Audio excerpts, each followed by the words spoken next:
Hello everyone, welcome to all of you on my YouTube channel Majeed science classes. So आज हम discuss करने वाले हैं factors affecting SN1 reaction.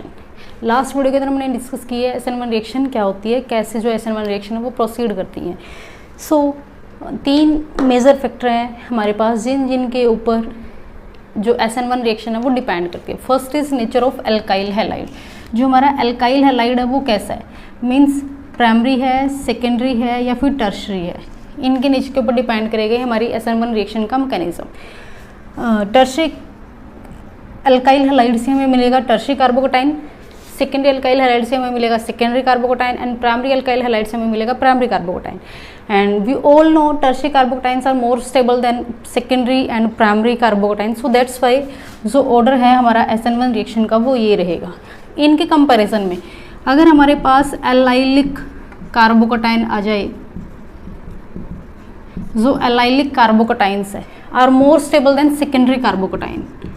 Secondary carbocation की comparison में जो एलाइलिक कार्बोकेटाइन्स हैं वो ज़्यादा स्टेबल होते हैं। एलाइलिक कार्बोकेटाइन क्या होता है, जो डबल बॉन्डेड कार्बन से नेक्स्ट कार्बन जो होती है हमारी, वहाँ पे अगर कार्बोकेटाइन की फॉर्मेशन हो जाए तो उसको हम बोलते हैं एलाइलिक कार्बोकेटाइन।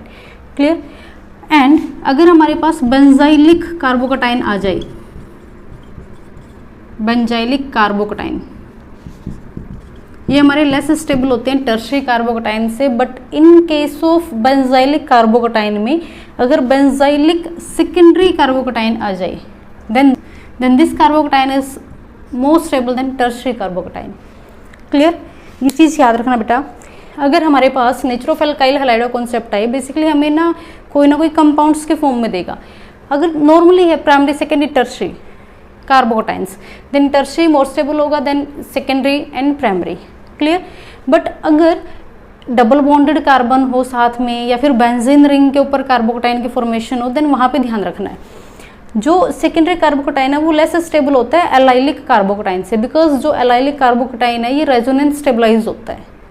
क्लियर। वहाँ से रेजोनेंस जो स्ट्रक्चर है वो फॉर्म होती है।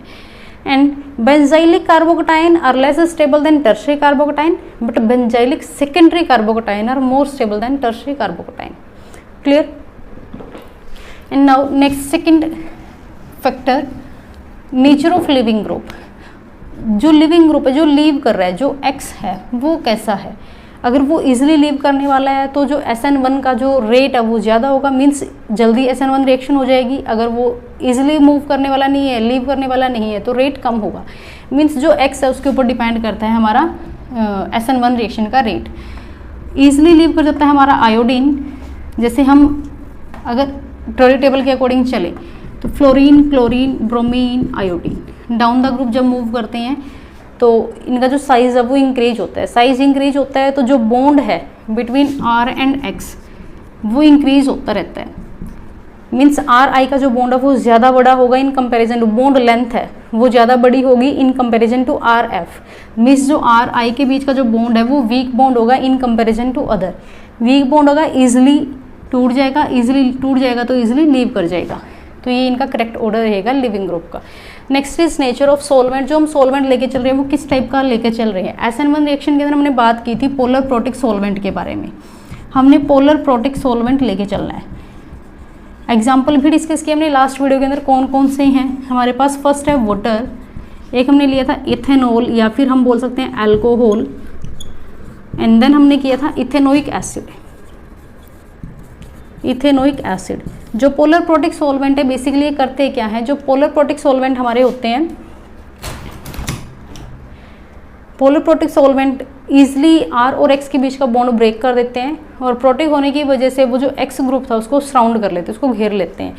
यहाँ पे जो वाटर का डाइलेक्ट्रिक कांस्टेंट है ये सबसे ज़्यादा होता है 80, इथेनॉल का होता है हमारा 35 और इथेनोइक एसिड का होता है हमारा 5। मीन्स अगर हमारे पास SN1 रिएक्शन के अंदर वाटर भी लिया हुआ है और इथेनॉल भी लिया हुआ है, हमसे पूछा गया कि कौन सा इजीली SN1 देगा, तो जहाँ पे वाटर होगा वो इजीली SN1 रिएक्शन देगा, बिकॉज वाटर का जो डाइलेक्ट्रिक कांस्टेंट है उसकी वैल्यू होती है 80। मीन्स ये इसकी जो स्ट्रेंथ है वो इतनी ज़्यादा होती है कि ये बॉन्ड को इजीली ब्रेक कर सके। एक तो नॉर्मली बॉन्ड टूटेगा in the absence of water और एक प्रेजेंस ऑफ वाटर में टूटेगा तो वो 80 गुना जल्दी से उस बॉन्ड को ब्रेक कर देगा। क्लियर। इतनी ज़्यादा स्ट्रेंथ होती है वाटर की, मीन्स इतना ज़्यादा डाइलेक्ट्रिक कांस्टेंट होता है वाटर का, वो इतना ईजिली बॉन्ड ब्रेक कर सकता है। सो ये थे हमारे 3 फैक्टर्स जिनके ऊपर डिपेंड करता है SN1 रिएक्शन का रेट। क्लियर? आई होप आपको वीडियो समझ आई हो। नेक्स्ट वीडियो के अंदर हम डिस्कस करेंगे SN1 रिएक्शन से रिलेटेड कुछ एग्जांपल्स के बारे में, जहाँ पे हम आइडेंटिफाई करेंगे रिटेंशन कहाँ पे बनेगा, इन्वर्जन कहाँ पे बनेगा, और बेसिकली कहाँ पे जो रिएक्शन है वो प्रोसीड करेगी और कहाँ पे रिएक्शन प्रोसीड नहीं करेगी।